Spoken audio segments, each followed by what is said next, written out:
Hello, everyone, and welcome to Museum of the Moving Image Online. My name is Sonia Epstein, and I am our Associate Curator of Science on Screen here at the museum, and I am so glad that all of you could join us from near and far for Spaceship Earth, Reimagining the Future. This is not an easy time for anyone, as everybody is well aware, so it's particularly meaningful that so many of you could make the time to join us. And the silver lining of having these events online is that more people could join us than could have in person, including, I think, some of our guests. So I'm grateful at least for that. And I just want to say briefly before we begin that, as you can imagine, this is a particularly challenging time for the museum as an institution with our physical doors closed. So if you're able to donate the suggested $5 or really any amount, it would be greatly appreciated. Okay, so now on to Spaceship Earth. This is a superb documentary that I first saw when it premiered in January at Sundance, and which became even more resonant when I watched it again recently. I'm hoping that some of you have already had a chance to see the film and perhaps understand what I mean, but very briefly, for those of you who haven't, Spaceship Earth tells the story of a group of 8 people who lived inside of a self-made closed ecosystem called Biosphere 2 for 2 years, starting in 1991, becoming a media sensation. What is perhaps less well known, and what Matt's film makes clear, is that the group's origins were in counterculture San Francisco as an experimental theater troupe called the Theater for All Possibilities, which is a great name.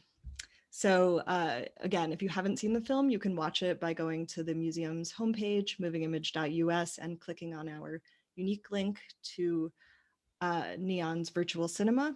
Neon has been a fantastic partner in helping us bring this film to you and this conversation. So I also just want to say thank you to them. So tonight we are extremely lucky to be joined by Spaceship Earth director Matt Wolff, NYU environmental scientist Andrew Bell, and 2 of the 8 Biospherians, Leigh and Mark Nelson. So the way that it'll run, I'm going to invite on Matt and Andrew to start with, and then Linda and Mark. And at the end, we will have time for questions. So please feel free to chat those in the YouTube chat, and we will hope to get to them. Okay, so 1 second as I invite on our participants. And I'm hoping that you can help me in welcoming with a silent round of applause, Matt Wolff and Andrew Bell. Okay, hello. I'm gonna unmute both of you. Great. Hi, thank you for coming to this virtual event. Great. So to start, just to ground all of us a little bit, Matt and Andrew, where are each of you calling us from? I'm in my living room on the Lower East Side. And I'm also in my living room in Greenwich Village. Cool. So Matt, I wanted to start with you. Obviously, when you were making this film, you had no idea that it would be released in this current time. And I'm imagining that probably you've rewatched the film, but also experiencing its release during a time when everybody is living in their own sort of closed ecosystem. How has your relationship to the film, or be it the film's subject matter, changed or been affected? I actually haven't watched the film in a while, and it would be interesting to watch it now. I think one thing that I've noticed in my personal experience is that time feels really accelerated, even though we're doing a lot less. You know, it feels like Monday was a few hours ago to me. And I know that the Biospherians mentioned when I spoke to them that 2 years flew by. And some of them, you know, even in the film say that they wish they could have stayed. And that resonates with me. I feel like when the quarantine is over, that we will have a different experience of time. But I think in a more practical and tangible sense, when I spoke to the Biospherians about their re-entry into Biosphere 1, they spoke about an experience of personal transformation, because inside Biosphere 2, with everything being so accelerated, they could really see and measure the consequences of their actions. And they were responsible for tending to their own atmosphere and harvesting the food they needed to eat. And they couldn't take anything for granted, not even a breath of air. So I think about that, about all the things I won't take for granted when the quarantine is over. But I hope that other people have some sort of personal transformation in which they recognize the impact that they have on the world and feel a renewed sense of responsibility toward others, because it's become much clearer how fragile our world really is.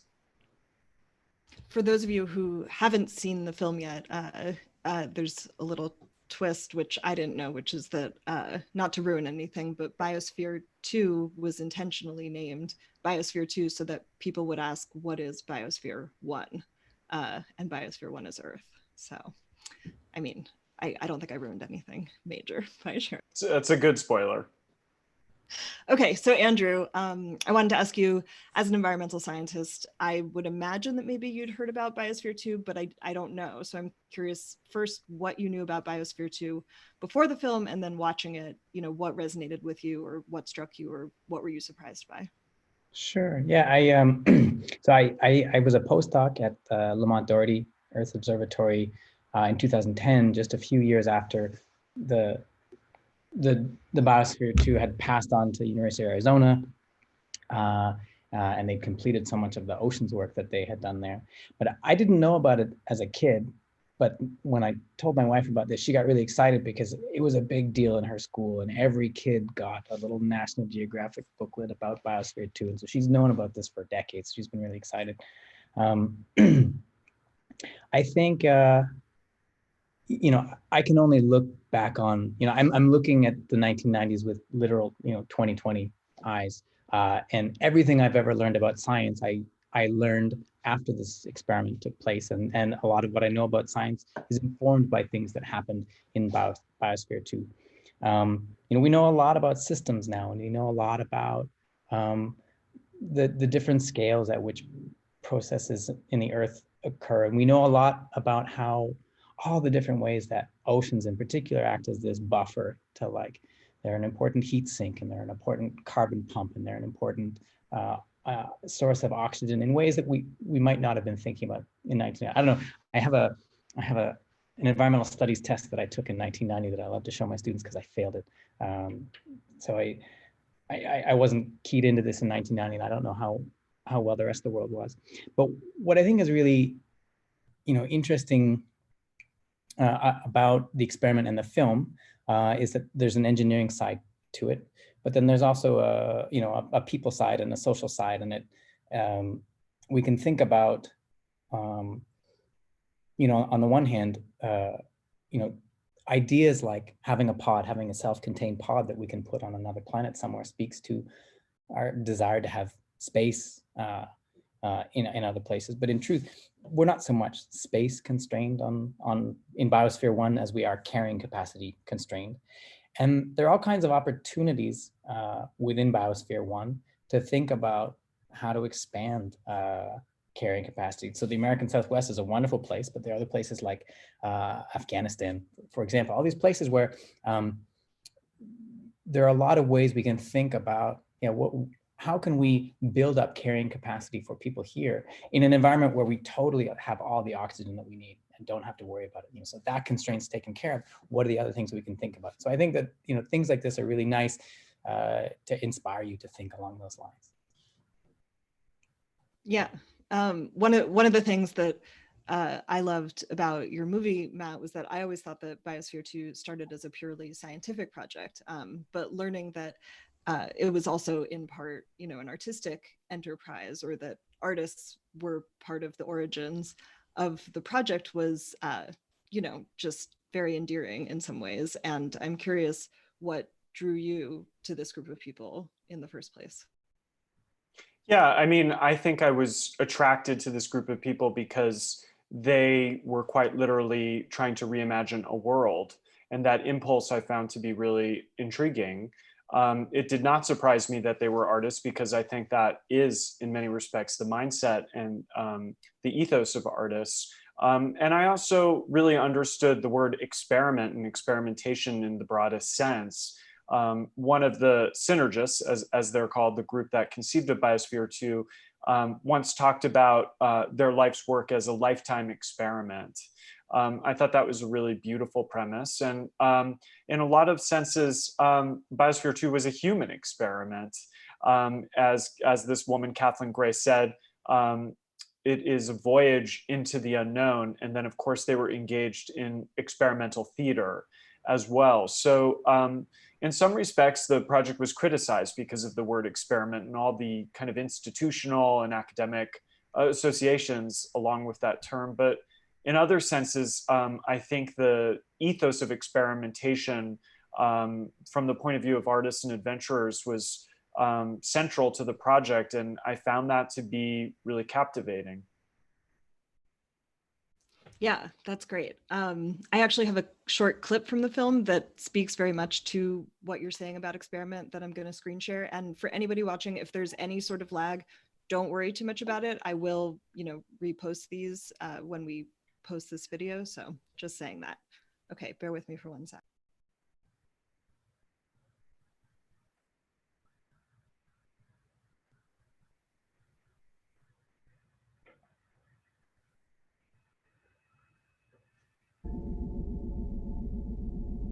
I was tremendously frustrated by the criticisms and misunderstandings of Biosphere 2. Everybody focused on the carbon dioxide scrubber. People did not understand the point. We were people who recognized that climate change is a threat. Trying to develop a means to counteract that threat. Biosphere 2 brings you a visceral sense of how delicate everything is.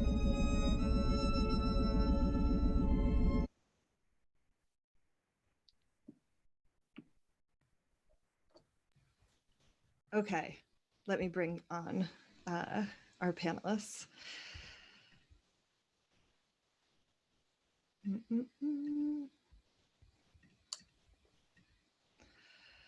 So as they're coming on, one of the things that, Matt, you were starting to say, are the ways in which Biosphere 2, and that I think this clip brings up, are the ways in which Biosphere 2 was misunderstood in a lot of respects. And I'd like to talk a little bit more in depth about the ways in which Biosphere 2 was and wasn't a scientific experiment. You started to talk about this, Andrew. I don't know if you want to jump in first, and then Matt, if you have more to say on the subject, for sure.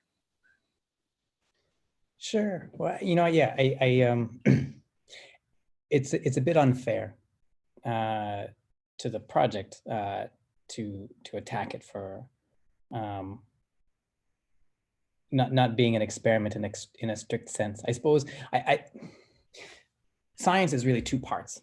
There's the scientific method that I think we know all about, that's really all about taking ideas that people have carefully put together and just trying as hard as you can to rip them apart, tear them to shreds, and what's left over are the things that we hang on to, right? The scientific method is cruel, but the processes that lead us, that inspire us to build up all the ideas we've put in place to rip apart to begin with, there's no protocol or set of rules for that. There's no law about how we build on previous theory. And so, I mean, these kinds of things, wherever we're jumping out into things that we don't know and seeing new things, that they're acting as an inspiration to help build things that scientists might later try to tear down. So that, again, recognizing science as these sort of two halves, it's certainly a contribution to the former, if not the latter.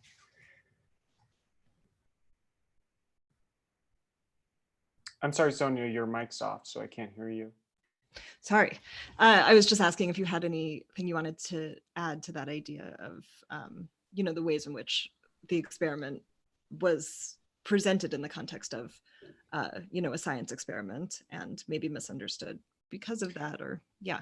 I mean, part of what I think is appealing about Biosphere 2 is the rigor and ambition of its scope, and also the theatricality of it, the spectacle associated with it as well. And there were also these two kind of competing but interrelated objectives. One was to really pilot the idea of Mars colonization, and the other was to create a demonstration of sustainable living on Earth, and also to use Biosphere 2 as an apparatus or as a laboratory to understand atmospheric dynamics and a whole variety of ecological concerns. So there were a lot of different registers and layers to what was going on, but when the element of theatrical spectacle came into play, it thrust the project onto the world stage of the media. And in that context, the project, I think, became, in a sense, held accountable to a certain set of ground rules that its management, inventors, and participants hadn't necessarily defined. And of course, those ground rules related to breaching the closure or not, when in fact, I think when we think about science and any form of experimentation, we learn the most when things don't go as planned. But within the kind of voyeuristic spectacle of the media, there was no margin for error, or no, as the synergists often articulated, learning by doing. Yeah. Okay, well, we have two very special guests that we'll be bringing on with us tonight. So before that, I'm going to play one more clip from the film, and then we will be welcoming on Mark Nelson and Linda Leigh. So again, bear with me for 1 second, and then we will start.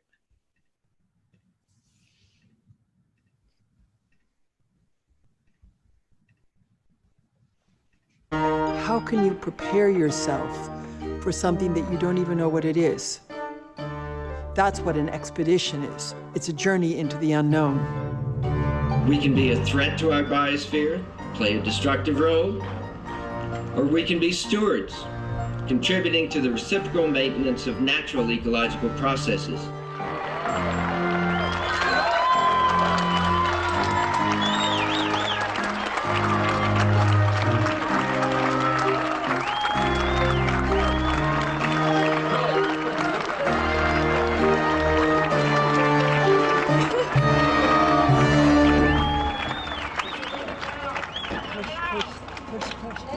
Let me close it, please. Okay, please. I need to close it. Okay. Please, remember. Let me do it. Goodbye.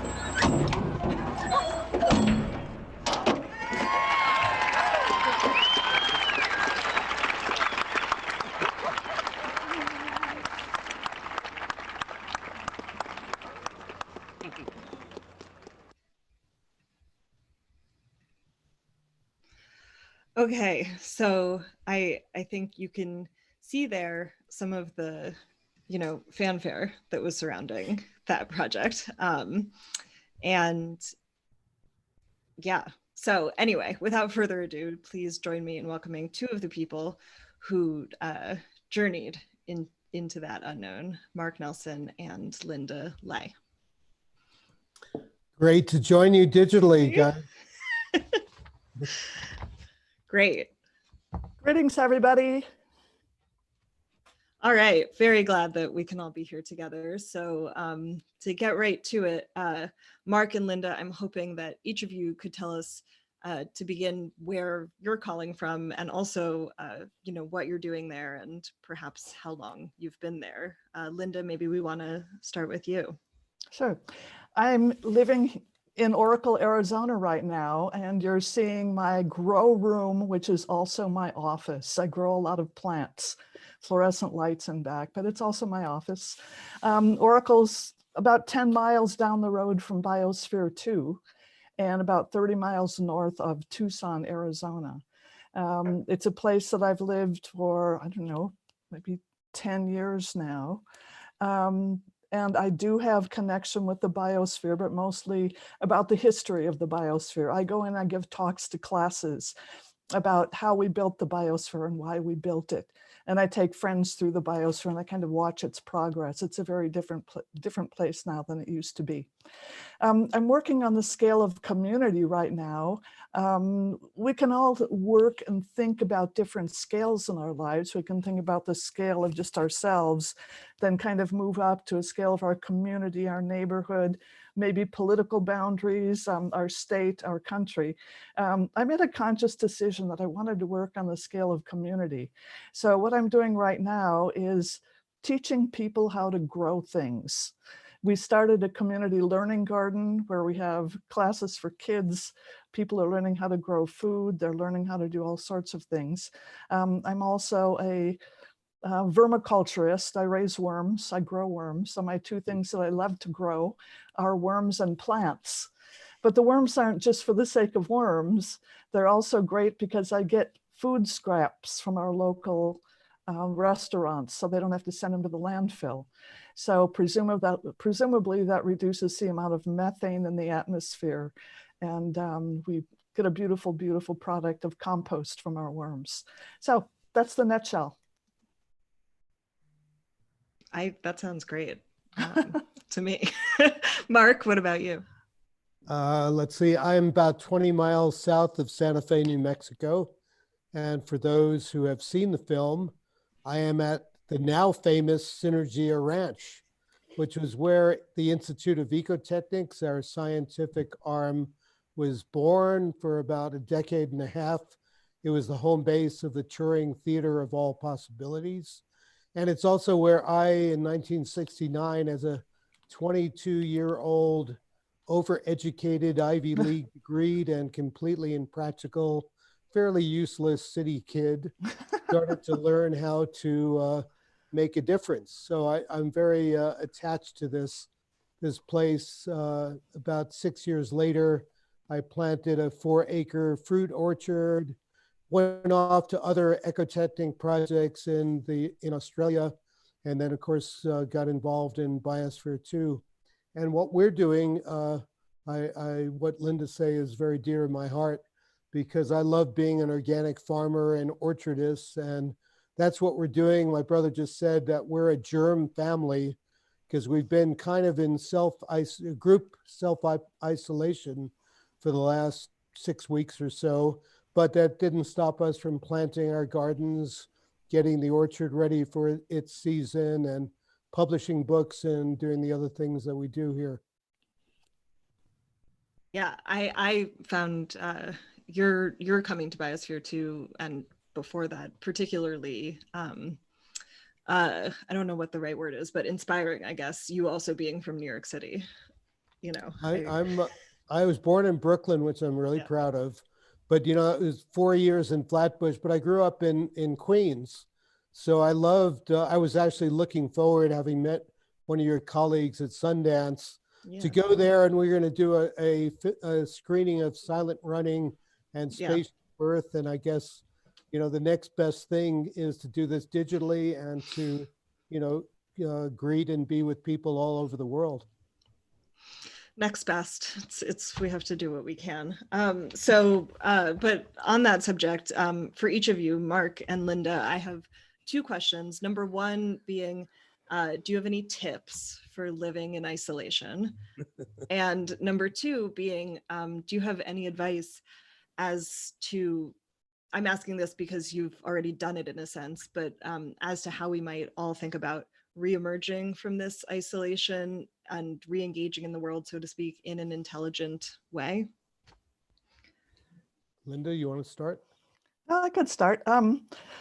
I don't find my isolation right now any different than I was before. As Mark says in his book, Linda Leigh is an eco-hermit. And I kind of am a hermit, and I probably will always be a hermit. So this kind of living is just fine for me. It's kind of how I've always lived. Inside of Biosphere 2, of course, we are responsible for creating our own atmosphere and growing our own food. On Biosphere 1, in the Earth, we are also responsible for managing the atmosphere and growing our food. So to me, those things are things that we should be thinking about as we're sequestered, however you are sequestered right now. Think forward to managing our atmosphere. Many people are in small apartments, and I just have a little anecdote here. When I came out of the biosphere, I went to the dentist's office and there were no plants in the office, and I panicked and I said, "Where does your oxygen come from?" And then I realized, oh yeah, I'm so used to living so closely to the plants, to knowing where my oxygen, measuring the oxygen, measuring the carbon dioxide. And so I think if people can think about that as they're living in a little world without plants, maybe think about growing plants, think about growing your own plant, think about how we're going to change when we come out of the sequestration, think about how much cleaner the world can be and why that is right now. So that's it. I'd say let me just build on that a little bit. That was a wonderful answer. Living with only 7 people in physical contact. This is before the internet, so we could meet people at the glass, but it was virtually soundproof. We could pick up a phone free of charge, like the cosmonauts and astronauts can do. But physical contact with a greater group of people is really hardwired into humans. So I do find it, the unintended consequences or what happened. So, I was really thrilled and so proud and delighted with what Matt and his principal producer, Stacy, did with the raw material of Biosphere 2, but that it comes out in this moment of kind of global shock and a little taste of isolation for so many people who are unexpected or unaccustomed to it. I had lived in the Australian outback, which I think was way more isolated. Although we could drive to town, there was only beer drinking Aussies we could hang out with. It was far more isolating than Biosphere 2.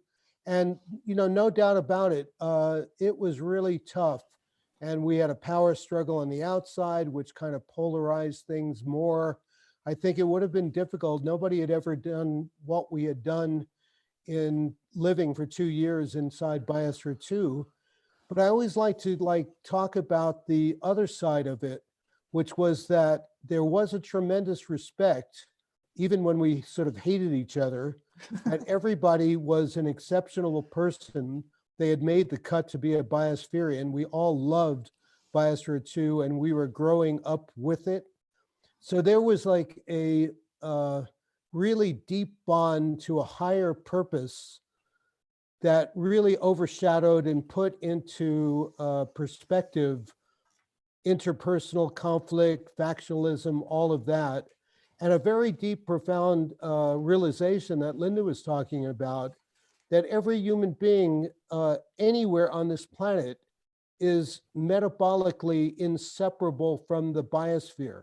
Like Matt was saying, we didn't take our breaths of air for granted, especially after the oxygen decline.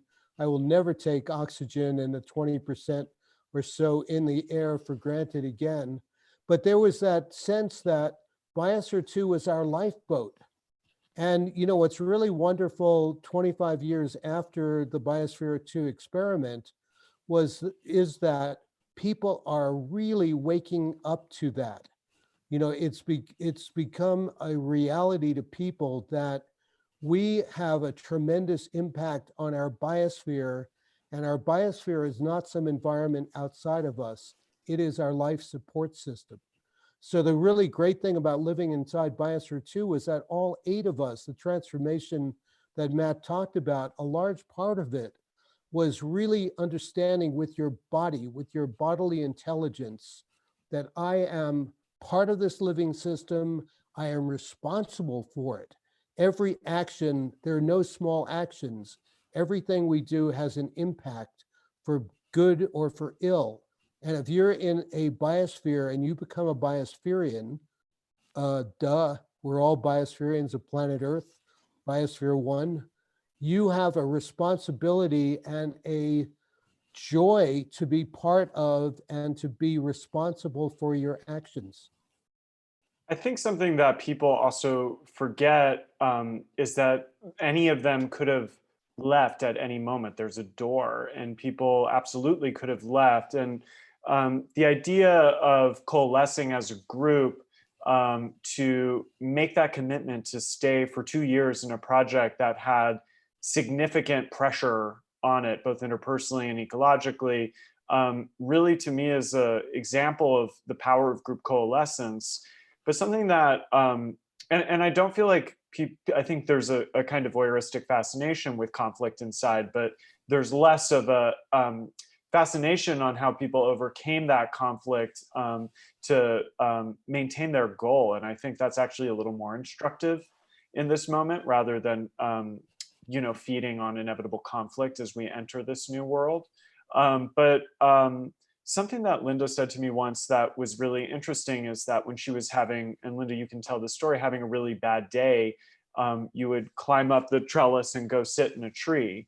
And part of what drew me to some of the footage of the more mundane or even meditative footage that Roy shot inside Biosphere 2 was the idea of having a bad day and just going scuba diving and being underwater. And that's stuff I feel jealous of, being confined to New York City in my apartment, is that proximity to a kind of a vast array of nature. And I'm wondering if you guys, if that was a relief from the pressure cooker of Biosphere 2, and if you did feel like you could escape into nature. It was very important to me, Matt, to have all of that, to be able to climb up into the space frame and just kind of hide out. And oftentimes people would come up to the glass and they would kind of wave like this. And I felt like a bird that somebody was checking off of their life list sometimes, like, okay, got Linda, let's see if we can find Mark. Okay, got Mark, let's find Abigail. It was a funny feeling, but some days I loved it. Some days I loved the fact that people came up and a t-shirt saying it took me 40 years to look this good, and somebody brought that to me on my 40th birthday. It was, those kinds of things were lovely, but I really definitely take refuge in the natural world, and I really did hide fairly frequently from the people who were walking around the biosphere. So I would go into those areas where people couldn't see me, where I did not feel observed. That's one thing that most people cannot do right now, when they're sequestered. We don't have that wonderful living system around us. You've got books and you've got a place to sit and you've got all of these things, but hey, Matt, where are the plants? I'm on the first floor. There's not that much light. They're in the kitchen, I promise. Okay, good. In New York City terms, I think of it, we were in a 2-year quarantine, but we were in Central Park. But we were even better than Central Park because there's that little horrible zoo. I don't know if it's still there. We had a rainforest and we had a Everglades system. And we had an amazing amount of diversity. And I think, in fact, at one point we did a shortwave radio hookup with people at the South Pole who were overwintering there. And, we home brewed, frantically, and feasts were really important. And I think, for anybody who's isolated, we struggled with our calorie restricted diet, which motivated. I love Linda, you once said we were really shitty. I've now done a violation of the code here. We were really poor farmers when we began, but I'll tell you, hunger really motivated us to learn how to produce every calorie and every delicious food. Our cooks, became so much more creative. But, so the people in the South Pole, they said, well, we could go out, but all we see is ice and snow. We have an unlimited amount of beer and booze we can drink. That kind of made us drool a little bit. So every isolation has its downside. But, if we were not in such a beautiful world, God only knows what would have happened. That would be kind of one of these terrible reality show turned horror story. And I think that, it's important. I think people who are deprived of that now, we have a project, the Institute of Ecotechnics in London. Now it's become a digital world art gallery. But our colleagues there say it's amazing. There's blue skies in London, you can breathe the air. And it reminds me, when we came out of Biosphere 2, we hadn't smelled the exhaust of a internal combustion engine for 2 years. They put us on a golf cart after the ceremony to go to mission control and a big feast. But, you know, when we smelled that exhaust of that car, it was like, why do people put up with this? So I have my own personal desire is kind of like, we've seen how fast nature is beginning to rebound when business as usual gets partially shut down. Let's come out and demand a world with clean air, clean water, food that you don't have to worry about, that's locally produced as much as possible. Yeah, so I mean, this could be a great Healthcare. inflection point. Andrew, I wanted to ask you, and I think that Mark and Linda and even perhaps Matt, from having spent so much time with this, you might all have answers to this as well, but this is something that the film doesn't particularly focus on because it's at a period of time, but I'm curious how the data from Biosphere 2 has been used since the experiment. And then maybe a little bit more for Mark and Linda. I'm also curious about all of the film footage and if that was ever used as data, because anyone who's seen the film, you know, there's just an incredible trove that Matt has woven together. So anyway, Andrew, is this something you might be able to speak to a little bit? I mean, only a little bit. Yeah. Most of the work that I do is, you know, on sort of the people side of the human environment interface. But, you know, as one of the things that I alluded to in what I said earlier is, you know, like a lot of our understanding of oceans and scale came out of, you know, specific targeted experiments that made use of the Biosphere 2 facilities after the time that's shown in the film.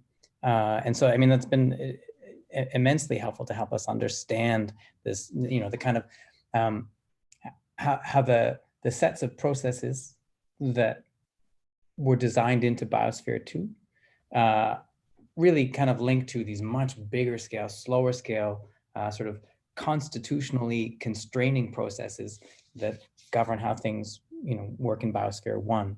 You know, but I would imagine that Mark or Linda could probably say much more than I can there. Just, I wanted to add one thing that a lot of people don't know is that we built Biosphere 2 for 100 years. When we closed the door, we put in the species, we put in the amount of carbon, we put in the amount of this and that for 100-year closure. Of course, the people would come out and more people would go in. But we were building a system where we could study all those processes that Andrew's talking about, because we would have been able to study it for 100 years. Unfortunately, that was cut short. But the idea was to build the system, to have a system that was functioning, and then to really be able to study it. And some people later have been able to do that, but not as a total closed system, which is what we had hoped. And not to put Mark on the spot, but the majority of data that was collected during the mission was not released. Part of the, I think, limitations of the project as being a private enterprise is that its data was considered proprietary intellectual property. And as a result, it hasn't been made accessible for scholarship or research. And I know that is, I imagine, upsetting and frustrating to all of you. And I know particularly for Mark, that's hard.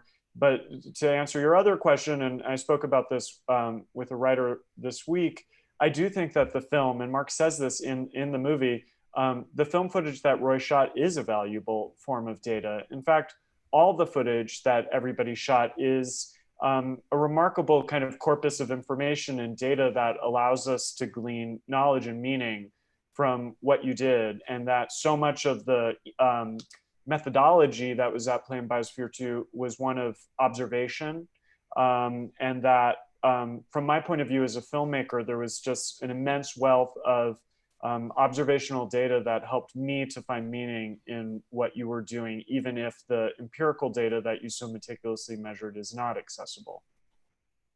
Yeah, I mean, it's a complex story, and I thank you, Linda, for correcting some of the there's been so many misrepresentations of what Biosphere 2 is about that it's kind of like, where do you start?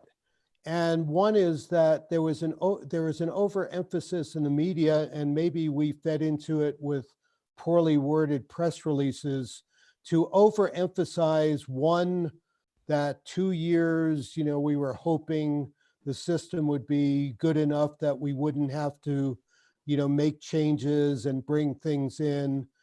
And the whole space colony, certainly that was a long-term goal of the project, but it was much more, we wanted to make a new type of Earth study laboratory, a little slice of some of the diversity of biomes on planet Earth, incorporate humans and technology and farming, and figure out how all of those elements could work together with, in a harmonious way without killing the life inside. So the media if this was a prototype, if this was a Mars colony, if we had to import oxygen, oh yeah, the 8 people are dead. But that would be a really trivial reason to build something as magnificent and designed for many, many decades of operation.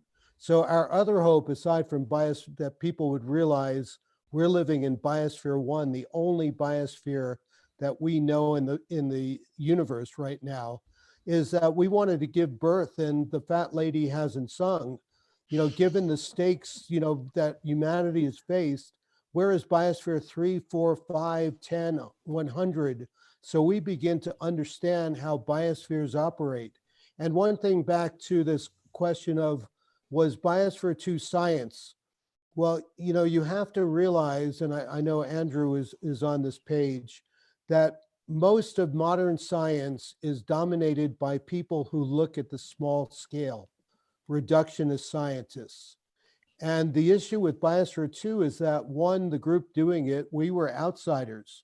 Yay, if we weren't outsiders, we wouldn't have had the gumption, the chutzpah that we'd say in New York, to attempt such a crazy project. So we were looked at as outsiders, and seriously, a lot of reductionist scientists don't even understand that a system level holistic science, that we wanted to make ecology not only observational, sure, it's a voyage of serendipity, but actually, we're making an experimental facility. We're experimenting on a scale that, because of constraints of vision and capital and commitment of governments and institutions, is usually not possible. But given the stakes, the central premise of Biosphere 2 is, can humans, technology, and farming live compatibly and productively and healthily with a series of wilderness biomes? That is an optimistic premise for the experiment. I'm going to turn on a light because I realize light is fading here, and You're fading away, Mark. I know I'm turning into a ghost like the ninth Biospherian here. Okay, well, while you're getting that, Andrew, did you have anything you wanted to respond to in that, or does that cover it for the moment? I think that the sort of scale is something that's definitely interesting. I mean, I think, yeah. I mean, the only thing I would say, and this is something that, looking at Biosphere 2 in the experiment helps you think about is, when we talk about sustainability is a fun word to use, but the concept of doing something sustainably implies both sort of like intensive measures of how much land do we need for one person to be able to eat and live, but then these other extensive measures of, well, how many people are trying to do that? And so there's kind of two things happening at the same time. And it's a reminder that, it's very difficult to ever say that any one thing, the way we grow this plant or the way we drive this car is sustainable or not, because it all depends on how many people are trying to do that thing. And experiments and projects like Biosphere 2 really kind of expose this to us. Whatever's happening inside Biosphere 2, does it work for 8 people? Does it work for 10 people? Does it work for 20 people? And to really think about what that means. We can do anything that we like, as long as we're sure that we don't have more people doing that thing than we can. So these are two halves of sustainability that you don't hear as much about both of them at the same time. Mm-hmm. So the two halves being scale and yeah, and it's sort of like the sustainability. intensive versus the extensive, like Mhm. you know, the resources per person, and then how many people. Yeah, interesting. So we have a bunch of questions, and I want to be sure to get to at least some of them. Again, if you do have a question, feel free to chat it in the YouTube, and we will try to get to it. But one question that I think maybe can build off of what we've been talking about says, if you repeat the biosphere experiment, what would you change about the experimental design? Anyone? Go ahead, Mark. Okay. Well, one thing that jumps to mind is, and I was kind of alluding to it, that we had to redesign our technosphere. And if I had to redo it again, I would have made somehow that people could have seen all of the technical apparatus that was needed to keep a miserable little 3-acre biosphere, you know, a fraction of a fraction of a fraction of a fraction of our global Earth going. So, you know, the people who said, one, you know, this is a fantasy, humans are in charge of everything. We're trying to show that we don't need the Earth, that, you know, humans and their technology are triumphant. You know, when you realize that even making a tiny, tiny, tiny little speck of a biospheric system takes that much energy and that much technology, you know, kind of like, you know, puts you back into perspective and gives you appreciation for what the Earth does for us every day, every second of every day. I also think it's worth noting just the kind of engineering feat that Biosphere 2 is, and that is largely to credit William Dempster, who you meet in the film as Freddy.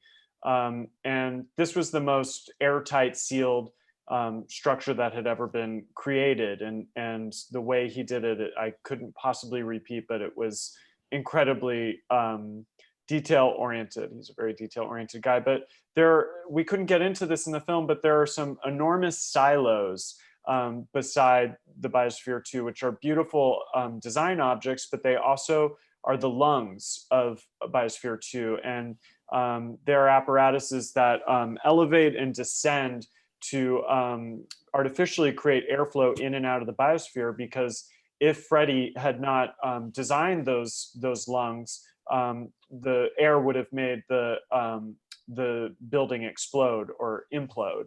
And it's also worth noting that this was the early 90s. The kind of computer technology involved to control temperature, to create wind and sprinklers and all this stuff, it was really primitive computer technology, even the kind of video phones and video conferencing that people use. So there is this interesting tension in Biosphere 2 between something that is an intensely natural world and something that also is like a machine. And that also was part of the concept of this as a private enterprise, is that some of that technology could be exploited and scaled. And that's just another dimension to the innovation of that would have, I think, evolved as our technology, our understanding and tools of technology have transformed.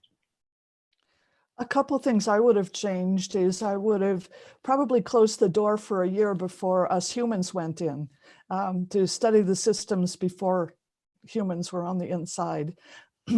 I would have put probably less space frame up so more light came in. On the other hand, that means more heat load. So thinking that through would be a really important thing, but there's certain areas where more light would have been very useful, particularly in terms of the effect of that on the atmosphere. Part of the waiting a year before we went in is to some extent because of the young soils. And a young soil that's been disturbed a lot has a lot of microbial activity because of all the oxygen in the soil. So you get a lot of oxygen consumption and CO2 production right away.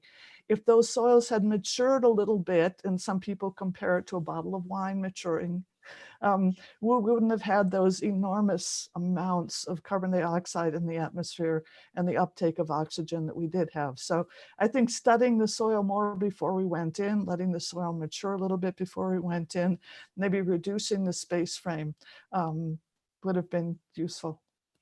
I have another question. Sorry, Sonia. No, go. Okay, it's not 100 years from 1991, but what do you think that system would be in what's 100 years from 1991? Like I mean, what does it look like? 1091. No, what year would it be? I can't do math. 2091. 20, what do you think that system would be in 2091? I think that if people were managing it, and if they were allowed, you mean if it was just closed and nothing else came in, I presume. Yeah, if it had been the closed system it was Sure. designed to be for 100 years, what do you think it would be like in 2081? If people were managing it, there probably would have been a huge collapse of species, which there was, which we anticipated by packing the number of species that we put in initially. But there would be a lot less species of everything on the inside. It would have, the concept of self-organization is a very interesting concept, but the system would have self-organized to a point where it probably would have had some kind of stability for the last 50 years or so in terms of the atmosphere and the reproduction of the organisms on the inside. So I think the rainforest probably would have maybe 60 species left. The desert would be very different, but it still would be a desert. Again, it depends on the management and how people are interacting with it to kind of shape the biomes. But do you think that closed system, sorry, I'm going into documentary interviewer mode. Go. But do you think that closed system in 100 years would be completely different than the larger closed system of the planet in 100 years? Like, would it be protected from some of the atmospheric things that are happening here? No, I mean, but Biosphere 2 was never designed to be some standalone survivalist, shelter. Although I went down to a NASA conference once in Houston, and I was totally scared out of my mind when Dr. Strangelove from the US Air Force asked me if a biosphere could be put into a mountain. And I think what he was thinking about is after the nuclear bombs go off, that all of the world leaders could go and shelter there. But I think, we hadn't totally thought that out. My opinion, because we talked about that, was that this thing about Biosphere 2 being completely isolated, I think is a little bit overblown. It's a biospheric laboratory, and we discussed certainly in lots of design meetings leading up to the first closure, that eventually there'd be genetic bottlenecks and there might need to be reintroduction of additional species. I mean, it's an ecological experiment. It is not, as H.T. Odom once put it, the press turned Biosphere 2 into this Olympian contest. Can you last in there for 2 years without, exporting anything or importing? That is not the spirit of a 100-year experiment. And in fact, we used to joke about all of the technology would someday go into a museum of antiquities of biospheric, equipment. We spent $20 million with Hewlett-Packard to do things and develop a computer sensor system that I'm sure you can get, at Best Buy for a few $1,000s now. We were probably 50 years ahead of our time.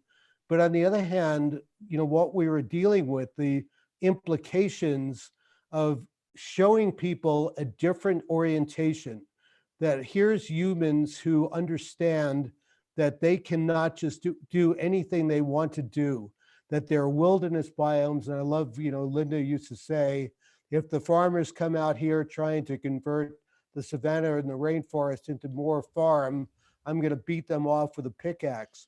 But that was kind of the spirit. We're setting up, the demonstration was, hey, the humans, you've got a farm, you've got your habitat, and you can go out and take a few things from the wilderness, but you're not going to convert the rainforest and the savanna and the ocean into ocean beach, condos. That has a worth of itself.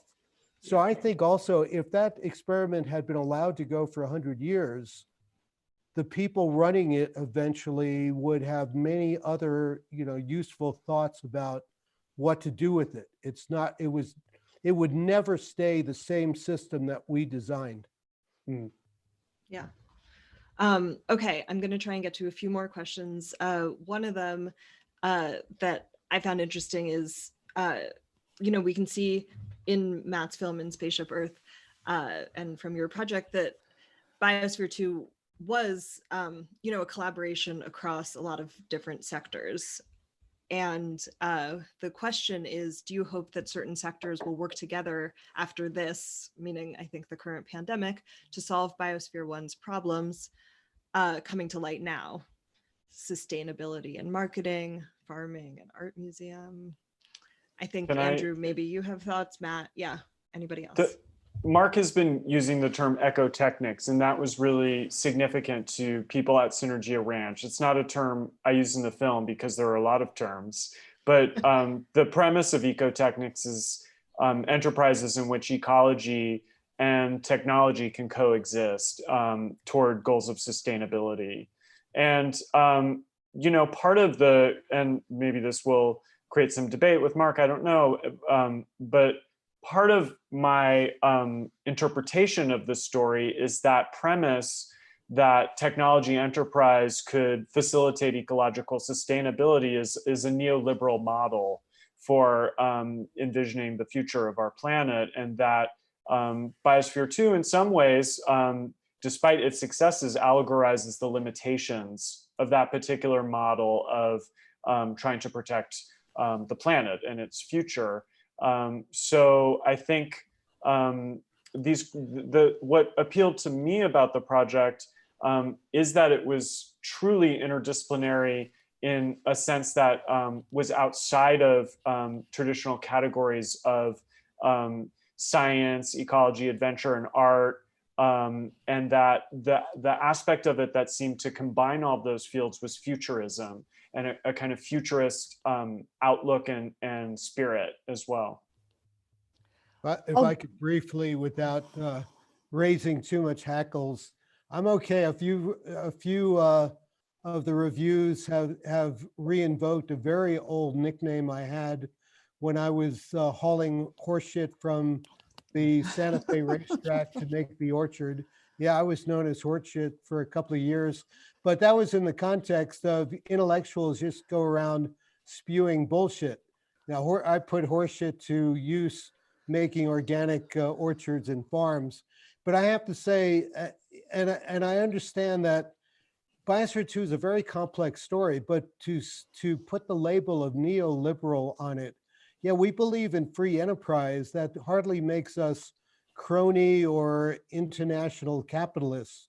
And Ed Bass, who has a really wonderful love of ecology, the only way he could keep his Texas banker friends and enemies at bay was to say, I'm taking 5% of my wealth and investing it in ecological and visionary and idealistic ventures. So, I despise neoliberalism. I think it's destroying the planet big time.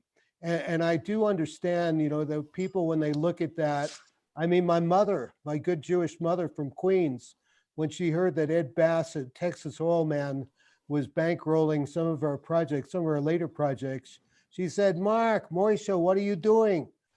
So, everything in context. But Biosphere 2, we underplayed it at the time. One of the reasons I think we got attacked, aside from the fact that reductionist scientists were threatened, the media just wanted to play ball with us, hyping us and damning us, was that it was really radical. It was revolutionary. There was no car inside Biosphere 2.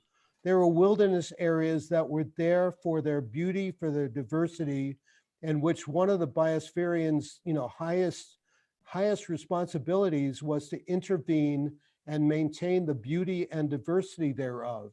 It was an absolute rebuke to business as usual, especially as it's practiced by neoliberal economics, which turns everything into some monetary value, which is killing us and the planet.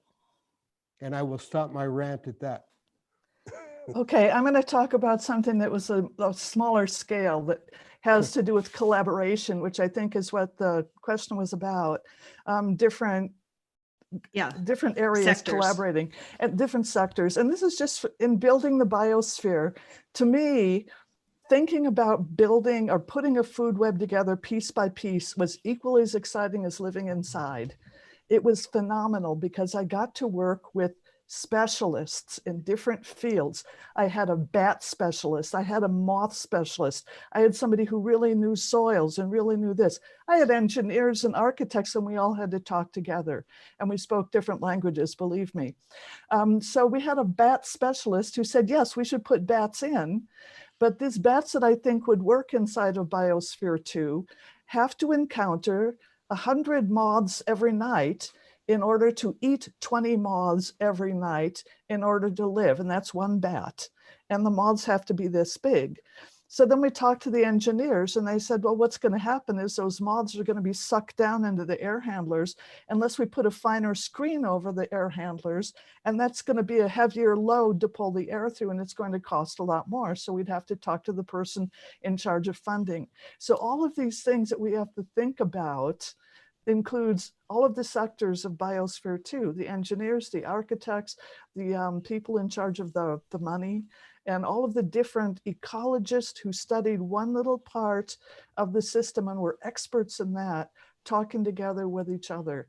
And that was lovely. That was so exciting. And, you know, I just really hope that we can continue that kind of a dialogue. Can I ask Linda a question? Can I ask Mark, Linda? you're beaming. Was there interpersonal conflict between specialists in different disciplines trying to, like, that seems like a interpersonal conflict nobody would ever discuss. Oh yeah, there are all sorts of interpersonal conflicts because a lot of us took our area, you know, we really personalized it. For me, I personalized the wilderness biomes. They were mine.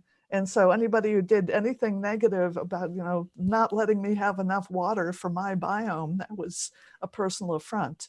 Also, our specialists accused each other of taking over their biome by putting a weasel into the marsh. And that means we have to have more water in the savanna. And now you're being, you know, just this person who's trying to take over the whole area. So there are all kinds of conflicts like that. They're quite lovely.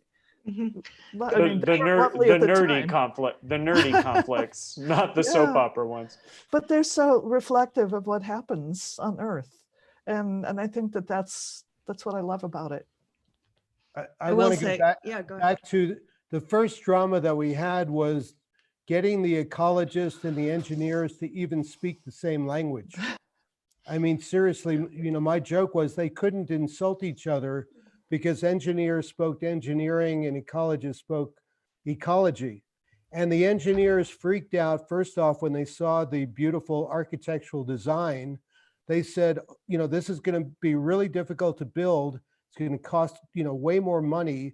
Let's basically build a big box store, you know, a big Walmart or a Target, and put the biosphere in that.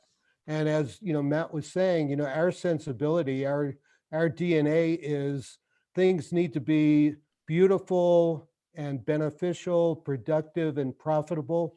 So if we're going to, you know, be crazy enough to build a biosphere, it's going to be beautiful. And then when the engineers realized that all their beautiful, innovative engineering wasn't going to keep the people or the plants or the soils or the animals healthy, that was going to be the role of the ecology, that the engineers were just like the supporting act. They freaked out because engineers like to ensure human safety and, you know, that their project is going to, you know, but when they finally got it, I have to say, when they finally understood everything that we put in there has to be compatible and supportive of life, they became really high morale. And I'm thinking, you know, you're talking about the post-pandemic world. We should get all the engineers and ecologists to be talking and understanding that we're all working in the biggest closed system that we didn't build, which is Earth's biosphere, way more tightly sealed than Biosphere 2 could ever achieve. Yeah, I mean, I think what both of you were talking about, particularly your description, Linda, reminds me of I think, something that's common in the sciences in that a lot of the different, specialty areas don't actually talk to each other. And hearing you talk about the way that, you were putting together this ecosystem actually reminds me of another fantastic film, The Biggest Little Farm, Yes. that, was, I feel like there could have been a whole other film about, which Matt's film does, show some of, which are fantastic scenes about, like, just creating this ecosystem and how you balance or don't balance all the different parts and make those decisions so that, one thing doesn't just totally dominate and that you can actually live there. Yeah, we're so used to taking that's cool. ecosystems apart species by species rather than putting them together. So it's a Yeah. different way of thinking. And that's something that I think film can also contribute, just what we were talking about scale. People were used to looking at things on a small scale, and scientific experiments are often done at a small scale. Film is one medium that can capture a range of scales in a very effective way. Unfortunately, we have to wrap up, but there's one question that I think we could all maybe answer. The question was, what were the main sources of entertainment in Biosphere 2? So maybe to wrap up, everyone here can go around and maybe pick one of their main sources of entertainment. Mark and Linda, you could do from Biosphere 2 and maybe now, and Matt and Andrew, you could do now. Whoever would like to begin. Well, we all have cats. We had to quarantine all of our cats except Andrew, so that's my answer. Okay. Mark or Linda, main source of entertainment in Biosphere 2? I guess writing, for me, it was writing, it was journaling. And I really enjoyed doing that and sharing a lot of that information with people over the bulletin boards that I was involved with. We didn't have so much really fast internet or email. We had bulletin boards. And so posting those up and getting interaction from people on the outside, particularly people on a thing called the WELL, the Whole Earth Electronic Link, was really important for me. Mark? Yeah, well, I'd say watching our Galagos, they were amazingly entertaining, and they found us very entertaining as well. And, as we were shrinking, watching our visitors become larger and larger, which I think also was going on. And, Lynn and I were some of the 4 celibates inside. So I did more writing than I'd ever done to date. And I had warned Sonia that I was going to do this. So the first edition of Life Under Glass was written by me and 2 of the crew members even before we came out. And I'm really proud to show that there's a second edition updated with new forwards, introduction, research highlights called Life Under Glass, available at your local bookseller or Synergetic Press. So, writing and digesting that experience day by day was an amazing experience. Andrew, your main source of entertainment these days? Oh, well, for us now, the key feature of our small apartment are the 2 small children that we have here. And so in fact, as we were watching the film the other day, I kept thinking, what we wouldn't do to have an extra room or an extra adult or a private green space. But they're both at they're 1 and 2, which is like peak little drunk person age. So that's that's everything. That's our entire day. Yeah. I also, just before people go, I want to mention that I don't know how you saw the film, but it's available from over 200 organizations and museums and independent theaters like the Museum of Moving Image. And both Mark and Linda are also participating in Neon's virtual cinema. Linda's Community Learning Garden in Oracle is hosting virtual screenings, and you can tell people to rent the film to benefit the garden in Oracle. And then Mark, through the Institute of Ecotechnics and Synergetic Press, the publisher of his book, they are both hosting virtual cinemas. So if you'd like to support their work by renting the film, that's one way to do that. Thank you, Matt. Same goes for the museum. If you rent it through the museum, 50% of the proceeds go to the museum. So, anyway, lots of great opportunities. Thank you, all of you, so much for participating in this. And that was to all of my panelists here. And thank you, all of you people at home, wherever you may be, tuning in. And I hope that you'll tune into future MOMI and Science on Screen events. I can tell you that the next Science on Screen event is going to be Monday, May 18th. And it's going to be focused on the science of yeast and bread making. And it will feature a live kitchen demonstration with Avery Ruzica of Manresa Bread. And also this amazing botanist named Nicholas Money, who takes high-speed videos of fungi sporing. So it's called Dirty in the Kitchen, Monday, May 18th. I hope to see you there. And yeah, in the meantime, please take care. Thank you all. Been fabulous. Bye.